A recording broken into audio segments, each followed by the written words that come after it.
This is a first. We are live and we are at the Planted Flag in Medina, and we are going to talk about purpose. And we are here with the young professionals. Let's hear it.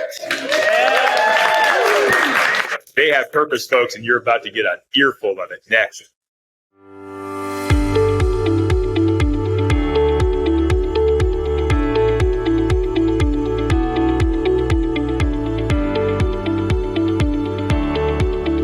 Pressure is on. Boy, is it. Let's get cooking. This is Purpose Under Pressure, brought to you by the Ruby Group. Sandler Sales Training, serving sales professionals nationwide from their Akron and Columbus, Ohio locations. They are one of the highest performing Sandler Sales Training affiliates in the nation, and they will make a difference for you and your team if you will look into them. So check them out online at therubygroup.sandler.com. This looks different, folks. We are live today at the Planted Flag in Medina, Ohio, and we are here with the Young Professionals Association, who's going to make a ton of noise right now. One time. Okay, don't ever do that again. But we wanted to do it once. This is part of the Greater Medina Chamber of Commerce, and we are going to talk about, of course, purpose. But we're going to talk about it from the point of view of a young professional. And so that's what we're going to do today. We have three guests to talk with. They are Ashley Powell, the HR Retention Manager with Sandwich Craft Foods, also a licensed life insurance agent, and the recipient, this is good stuff, of the 2016 Athena Young Professionals Award and the 2020 Leadership Medina Emerging Leader Award. So welcome, Ashley. Also, Ivy Power, who is the Marketing and Contracts Manager for RL Hill Management. She is a Medina High School graduate and currently working on a business administration degree from Cleveland State University. And Terri, Greene, the Director of Lead Institute, Custom Leadership Training and Community Impact as part of the Leadership Medina County program. So a real quick welcome to our guests, Ashley, Ivy, and Terri. So let's get into it, folks. I don't know what's going to happen here. We're going to do our very best and hopefully come across with some great things, but we're going to talk about purpose. And I'm interested. Ashley, let's start with you because I'm looking at you. That's really the only reason. Tell me a little bit about, we talked before about purpose of young professionals, what we're trying to accomplish, how we're trying to accomplish it. What is that purpose, if you can encapsulate it for me? So for me personally, I think trying to build a life, build a career, and build a family at the same time is pressure in general. I went to school right out of college to go back and get another degree. I entered the workforce, and I also had a child pretty young. So the pressure I felt like was always there. There was pressure from my parents, pressure from society. I feel like I was constantly trying to overcome stereotypes and excel in my career.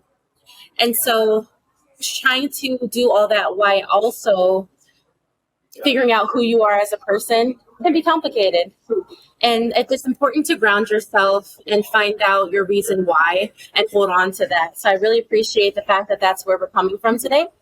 For me, it's always been about faith and family.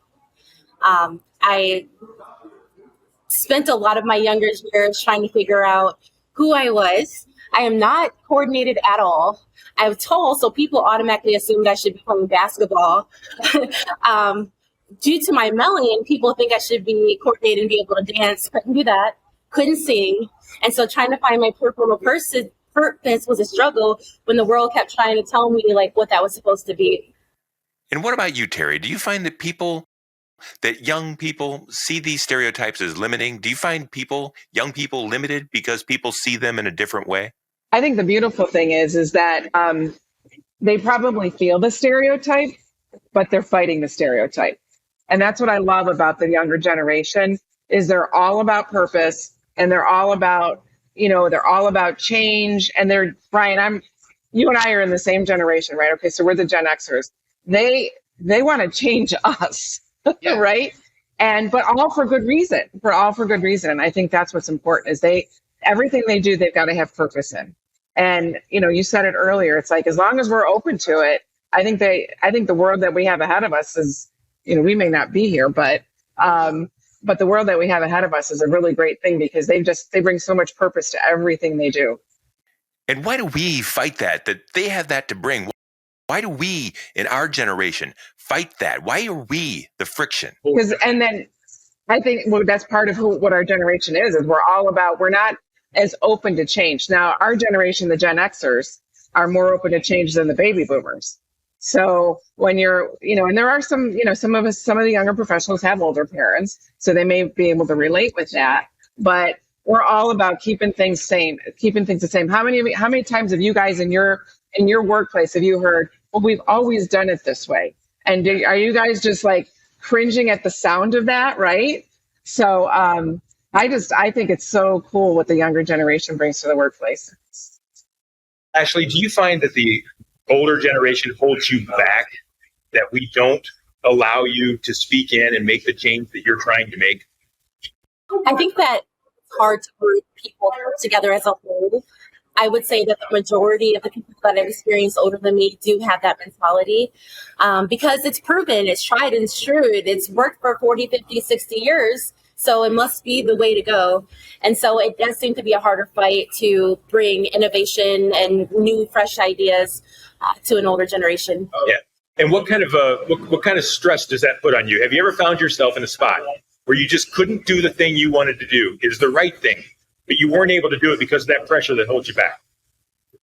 Yes, I've been in that position when it comes to business because I'm always thinking I'm a single mom. I have children. So if I do take that leap and I lose my job, how am I going to pay my mortgage? How am I going to feed my kids? And so that fear has crippled me in some decisions that I wanted to make for that reason. Yeah. What about you, Ivy? Have you been in that situation where you wished you could have done it differently? If you had a second chance, that you'd have done it differently to kind of break through that pressure? So I think a lot of it is like having an internal sense of fear, like a fear of failure. So that's something that internally you kind of have to get over. But I know that with like when I started the position that I'm at now, there was something that I would have to choose between because it's a small business, and I knew that what I was doing there is something that would fulfill me more. But at the same time, there was another position that I had an opportunity to go and join, which would be better for me on paper, I guess, but not necessarily, fulfilling. So that's something that, you kind of have to weigh between. Yeah. But our generation, and Terri, maybe this is here in this, our generation says, come on, we've already done this. We've been there before. We've got the trophies to prove it. Just come along and do it our way. Why is that, Terri? Why do we do that? Why don't we listen? We don't like change. So it's, and probably because we've seen things that our parents have done and the experiences that they've had. When you think of the job, like jobs.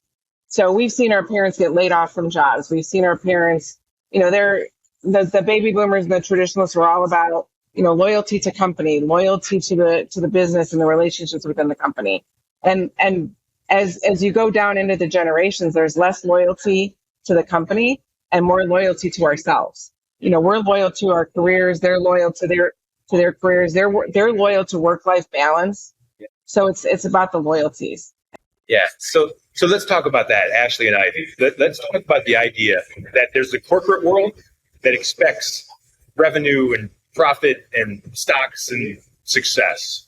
And I don't know that the young professional values that as much. Am I accurate, or am I doing a stereotype there? Or is it more about the change that I can make and the improvement in lives that I can make? I think we all want the same things, but I think you see it differently. Am I right? I would say by and large, without trying to group everyone in the same boat, but that people in the younger generation do crave that experiential work experience. What can I do? What change can I make? How they want to know why. How is my role impacting the overall goal? Not necessarily what is the overall goal, but how do I play into it eventually? We see that in HR a lot, in recruiting and things like that. It's not the general compensation package that's enough for people. How does the company support the community? How can I be a part of that? what can you do for me? That's a lot of what we're hearing as people come through our HR.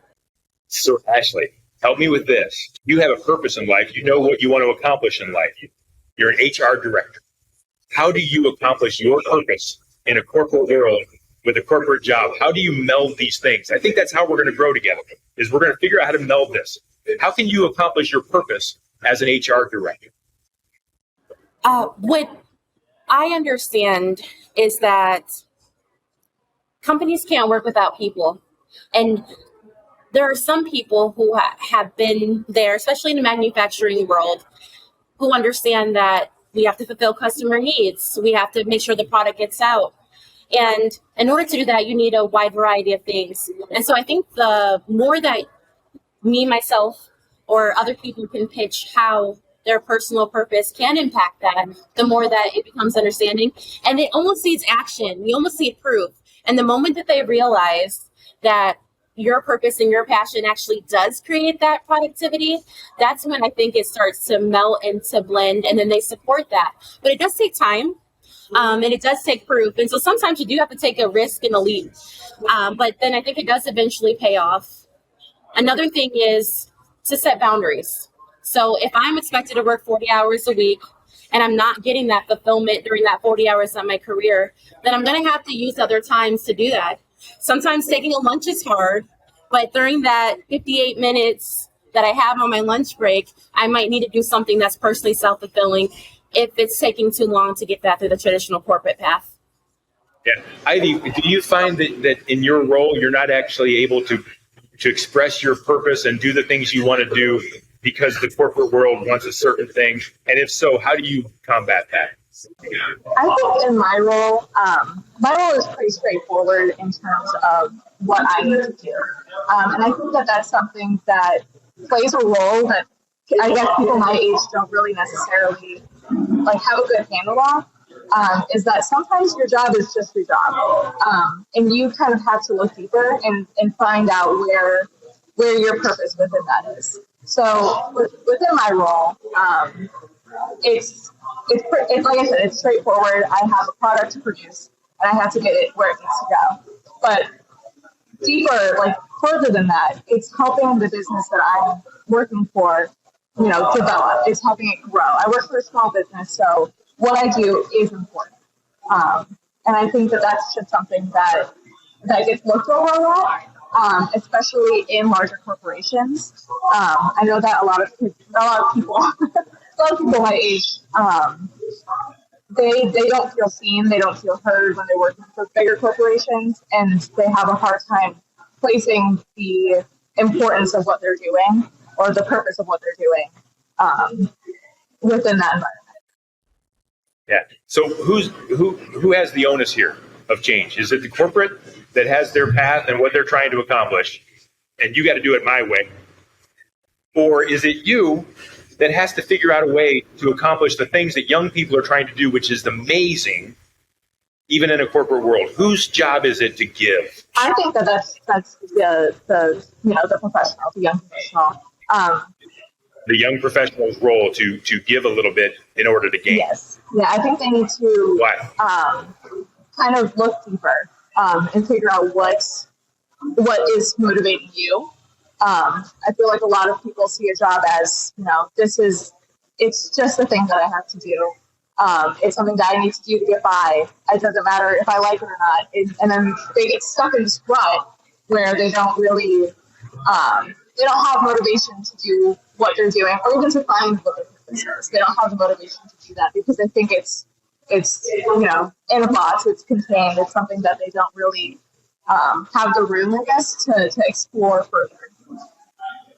Yeah. And at some point, do you say, I just can't get it done here? If Ashley, you have, I think you said you have kids. If you're not able to fulfill your purpose, do you just give up your job at the risk of your kids, or do you keep on trudging along? And how do you accomplish what you're trying to accomplish with the constraints that I've got to have a paycheck here, and the old fogies like me are running the store? How do you consolidate that? I think you have to give yourself grace. I think it's patience. and balance. So you have to be able to take a step back and understand overall what the company needs from you. And then also find small wins. So you might not win the war, but maybe you won the battle. So if it's just one thing today, I accomplished 3 out of 5 things on my list. That's one more thing yesterday. I'm going to pat myself on the back. I've learned that with that, I reward myself. So if I sit here and I work on a spreadsheet for this long, then I'm going to go and get myself a cup of coffee as soon as I'm done. I love coffee. And then it's really communication. So I did inform supervisors when I'm not happy, but that didn't come easy. That's only been recently. When I first started off, communication was hard for fear of retaliation or just not even being able to find my own words. So I think it's complicated for the young professional because you're growing as a human being, as you're also growing as a professional as well. And so give yourself grace, celebrate the small wins, and understand at the end of the day, it's a job. But there's a lot of those out there too. And you got to know where your line is. And once that line is crossed, I encourage anyone to be true to themselves. But also, as you're giving yourself grace, give others that grace as well. Understanding that there's a company to run, there's a product to get out, there's a customer to fulfill. Sandler rule, only decision makers can get other people to make decisions. Each and every day, we have a decision to make. Also, when we're with buyers in our sales process, we have a decision to make how we're going to lead that interaction. And if I'm somebody that can make daily commitments and keep those daily commitments, then when I'm with buyers, I expect them to make commitments and keep those commitments to me throughout that sales process. So first and foremost, I have to have a decided heart in order to lead other people to make the decisions that I'm expecting them to make.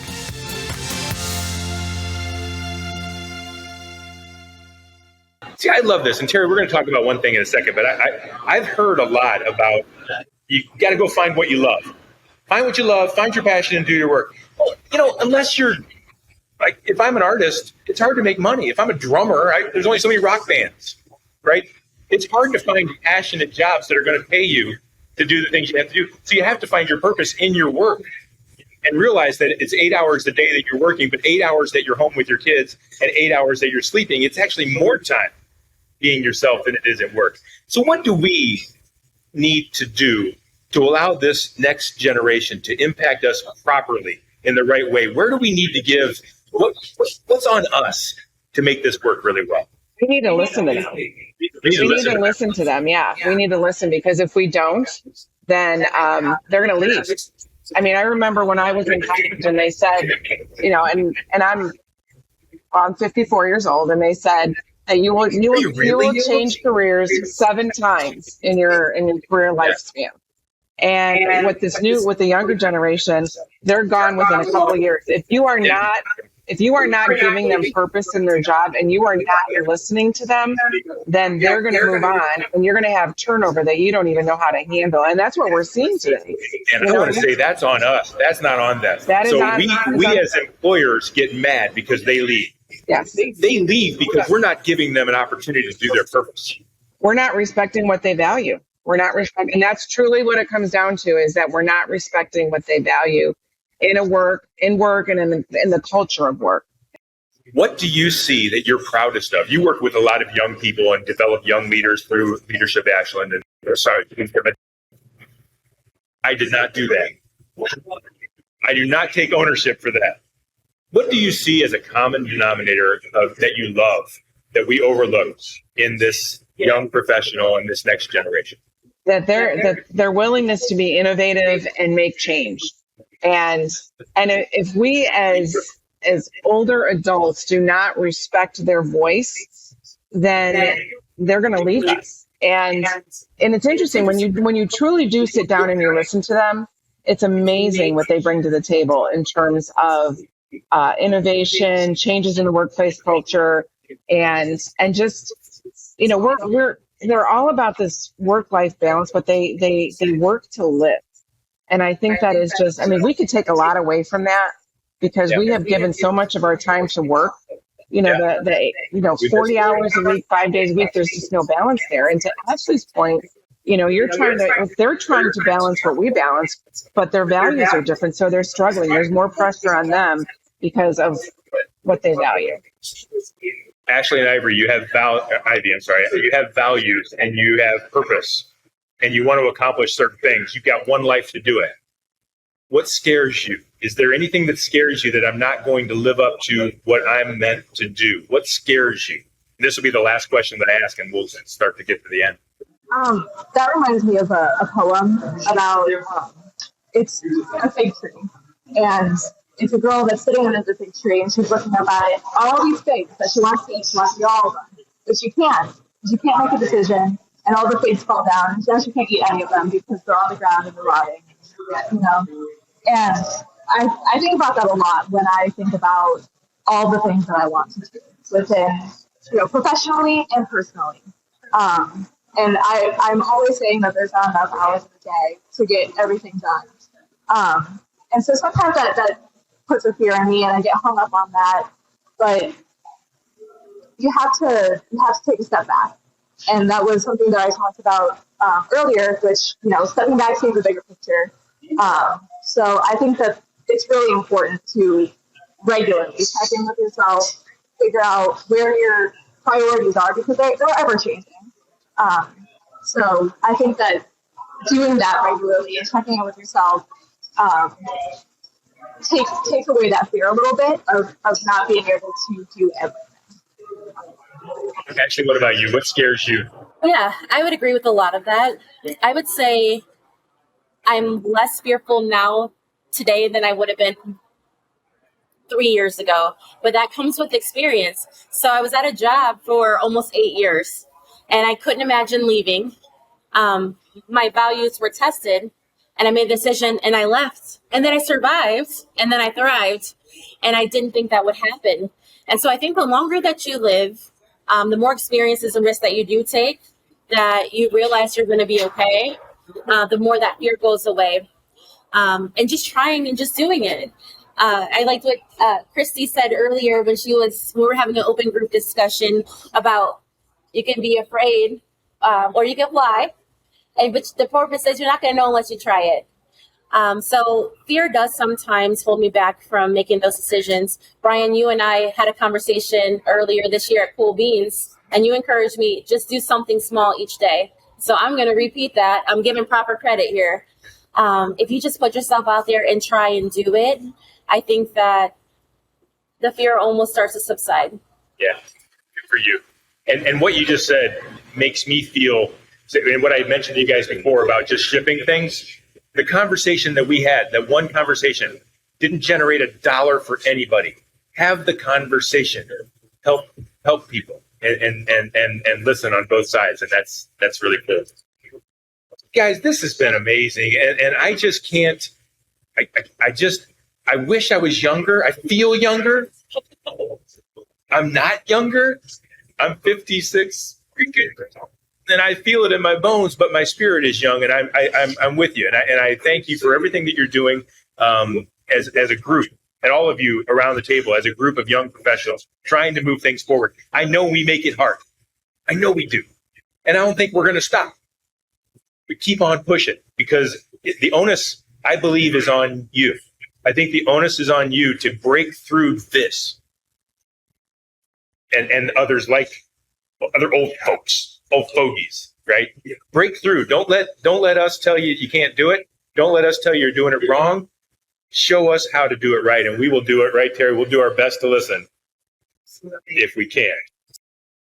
I love hanging around young people. This has been so much fun. Special thanks to the Planted Flag. I don't know if they can hear me. I don't know who can hear anything around here, but we thanks for hosting us tonight. Thank you to Melissa Warner of Insight. Thanks for the free beer for everybody. We appreciate that. We've never had beer before on the Purpose Under Pressure podcast, and this is the first. I hope it helped. And so that's a good thing. Also, thanks to Gabby Pagura of the Beehive for doing like everything else. And so thanks for all of that. Thank you to our guests, for Ashley and to Ivy and to Terri. Thanks for being a part of the show. You are all tremendous, and thank you for being a part of Purpose Under Pressure. You will find all past episodes of Purpose Under Pressure at brianmediastrategies.com/podcast. This program is brought to you by the Ruby Group Sandler Training Sellers under pressure to perform. Sandler helps you succeed in the Ruby Groove on purpose. And so we do this every week. We don't do it live every week, and God knows I'll ever do it again. But we did it this time. Sometimes, folks, you just got to push the record button and see what happens. And so we'll see what happens on the other side. Thanks, everybody, for being a part of the show. I appreciate it. Folks, we'll see you next week. We'll see you here on purpose.